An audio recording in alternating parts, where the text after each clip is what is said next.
कौन करेगा यह काम? क्या तुमने अपने आसपास ऐसे दृश्य देखे हैं? ये दृश्य दिखाई गई है। क्या कभी सोचा है यह काम करना लोगों को कैसा लगता है? लगा लगता होगा। ऐसी जगहों की सफाई करने में हमारी क्या जिम्मेदारी है? लोगों को ऐसे काम क्यों करने पड़ते हैं? चित्र सुधारक ओल्वे द्वारा लिया गया है। हमारे साथियों ने कुछ सफाई कामगारों से बातचीत की। ये है उस बातचीत के कुछ हिस्से और प्रश्न। आप कब से यह काम कर रही हैं? करीब 20 साल से, जब से पढ़ाई खत्म हुई। आगे क्यों नहीं पढ़ी? कुछ और काम मिल जाता। पढ़ने के लिए पैसा चाहिए, वैसे भी पढ़कर हमारे कई लोग ऐसा ही काम करते हैं। मतलब आप बाप दाताओं से, उनसे भी पहले से हमारे समाज के ज़्यादातर लोग यह काम कर रहे थे। डिग्री लेकर भी दूसरी नौकरी नहीं मिलती तो यही काम कर रहे हैं। ऐसा क्यों? ऐसा ही हमारे पूरे शहर में यह काम करने वाले सभी लोग हमारे ही समाज के हैं। हमेशा से ऐसा ही होता आया है। स्टालिन के की डॉक्यूमेंट्री फिल्म इंडिया अनटच्ड से लिखो। जो लोग तुम्हारे घर और स्कूल के आसपास की सफाई करते हैं उनसे बातचीत करो और लिखो। वे कब से यह काम कर रहे हैं? कहाँ तक पढ़े हैं? क्या उन्होंने और कोई काम ढूंढने की कोशिश की है? क्या उनके परिवार के बड़े बूढ़ों भी यही काम करते हैं? उनको इस काम में क्या परेशानी आती है? शिक्षा संकेत। सफाई कामगारों से बातचीत से पहले कक्षा में उन प्रश्नों पर चर्चा की जा सकती है जो बातें बच्चे पता करेंगे। सफाई कामगारों से बच्चों की बातचीत बहुत संवेदनशीलता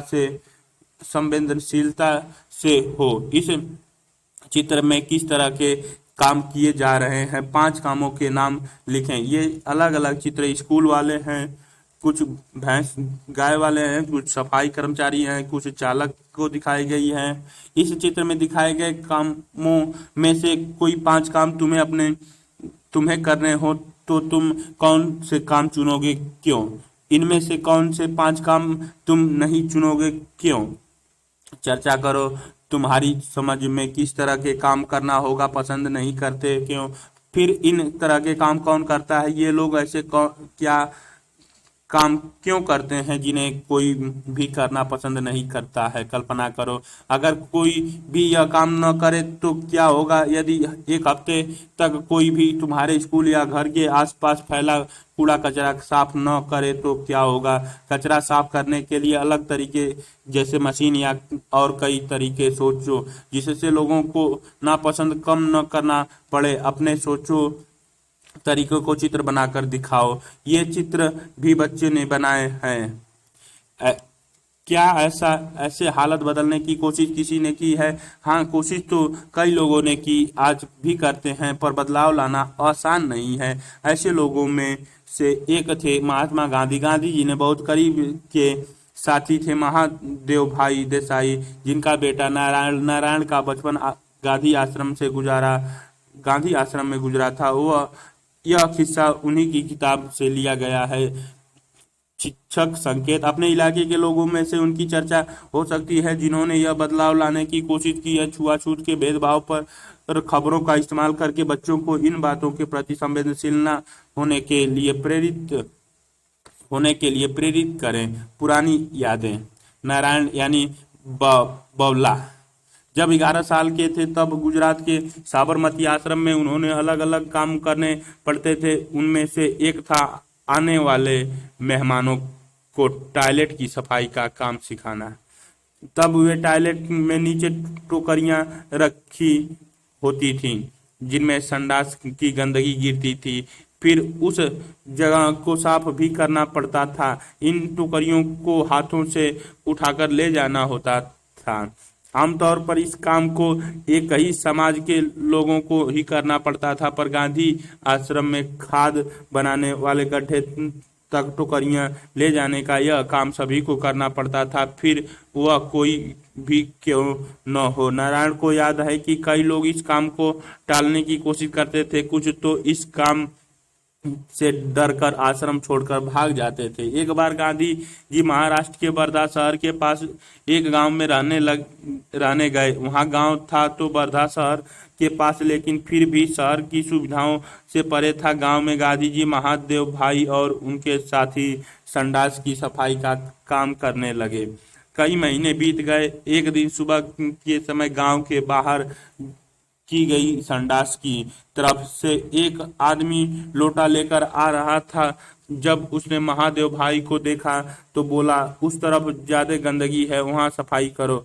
यह देखकर बाबला को बहुत हैरानी हुई और वह गुस्सा भी आया। उसने सोचा, गांव वाले तो यह समझ रहे हैं कि यह काम उनका नहीं बल्कि गांधी जी और उनके साथियों का ही है। यह बात ठीक नहीं है। उसने गांधी जी से यह पूछा तो बोले, छुआछूत का भेदभाव छोटी सी बात नहीं है, इसे मिटाने के लिए कड़ी मेहनत की जरूरत है। नारायण यह जानता था कि ऐसे काम करने वाले लोगों को अछूत माना जाता है, पर वह यह नहीं समझ पा रहा था कि उनके बदले अगर हमें खुद यह काम करे तो हालत कैसे बदलेगी। उसने पूछा, अगर गांव वाले नहीं सुधरे तो क्या फायदा, उन्हें तो आदत हो गई है, उनका गंदा काम कोई और ही करे। गांधी जी बोले, क्यों, इससे सफाई करने वाले को फायदा नहीं होता? क्या उन्हें सीख नहीं मिलती? कोई काम सीखना एक कला सीखने जैसा है, सफाई का काम भी छोटा। नारायण फिर भी नहीं माना। वह फिर से बोल पड़ा, पर सीख तो उनको मिलनी चाहिए जो गंदगी मिल करते हैं और खुद साफ नहीं करते। गांधी जी और नारायण की बात तो चलती रही। फिर भी आगे चलकर नारायण भाई ने गांधी जी के दिखाए गए रास्ते पर चलना कभी नहीं छोड़ा। नारायण भाई देसाई संत चरण रंज सोवियता सहज नामक किताब से लिया गया है। बताओ, गांधी जी ने भी खुद और अपने साथियों के साथ सफाई का काम करना क्यों शुरू किया होगा? तुम्हें क्या लगता है? क्या तुम ऐसे किन्हीं लोगों को जानते हो जो आसपास के लोगों की कठिनाइयों को आसान करने की कोशिश करते हैं? पता करो। गांधी के आश्रम में आने वाले नए मेहमानों को भी इस काम को सीखना पड़ता था। अगर तुम इन मेहमानों में से होते तो तुम क्या करते? तुम्हारे घर में टॉयलेट की क्या व्यवस्था है? टॉयलेट घर के अंदर है या बाहर? टॉयलेट कौन साफ करता है? गांव में गंदी संडास की तरफ से लोटा लेकर आ रहा आदमी ने महादेव भाई के साथ कैसा बर्ताव किया? क्यों?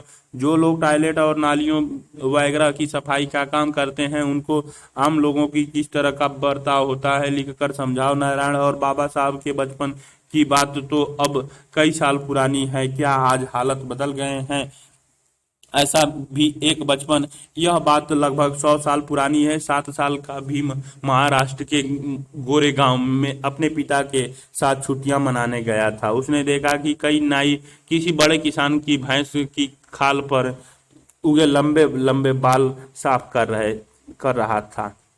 भीम को अचानक अपने बड़े हुए बालों का ख्याल आया। नाई के पास जाकर उसने अपने बाल कटाने को कहा। नाई फट से बोला, पड़ा तुम्हारे बाल काटूंगा तो मैं और मेरा उस्ताद दोनों गंदे हो जाएंगे। अरे, क्या इंसान के बाल काटने भैंस की खाल साफ करने से ज्यादा गंदा काम है? नन्हे भीम ने सोचा। आगे चलकर यही भीमराव अंबेडकर यानी बाबा साहब अंबेडकर के नाम से दुनिया भर में मशहूर हो गए। बाबा साहब ने अपने जैसे लोगों पर होने वाले अन्याय के खिलाफ लड़ाई की। आज़ादी के बाद बाबा साहब की अगुवाई में ही हमारे देश का संविधान तैयार हुआ। स्कूल में एक बातचीत आज का सच। मैं हेतल हूँ, यह मीना है, यह तीसरी कक्षा में पढ़ते हैं।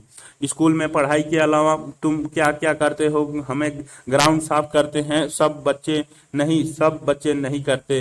हमें संडास भी साफ करने पड़ते हैं। हम सबको दिन बांट दिए गए हैं। मैं सोमवार को करती हूँ, मैं मंगलवार को, मैं बुधवार को, ऐसे हमारे समाज के सभी बच्चे करते हैं। 20 बाल्टी पानी ढोकर यहाँ डालना पड़ता है, झाड़ू लगाना पड़ता है। तुम ही क्यों? सब बच्चे क्यों नहीं करते?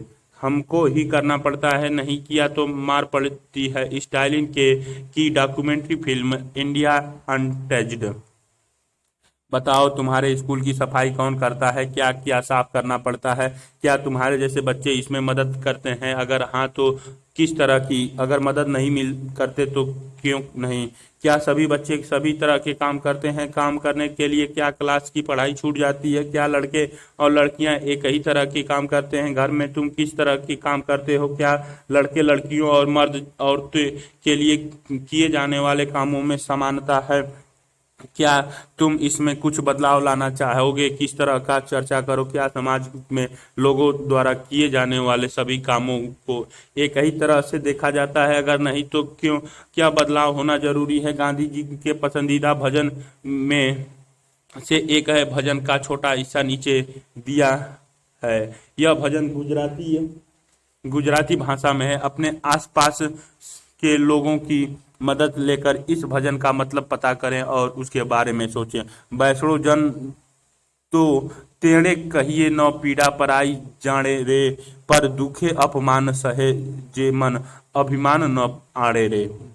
हम क्या समझे, गांधी जी समझते थे कि हम सभी को हर तरह का काम करना सीखना चाहिए। इस बारे में तुम्हें क्या लगता है, अगर ऐसा हो तो क्या क्या बदल सकता है, तुम्हारे घर में कुछ बदलाव आ सकते हैं।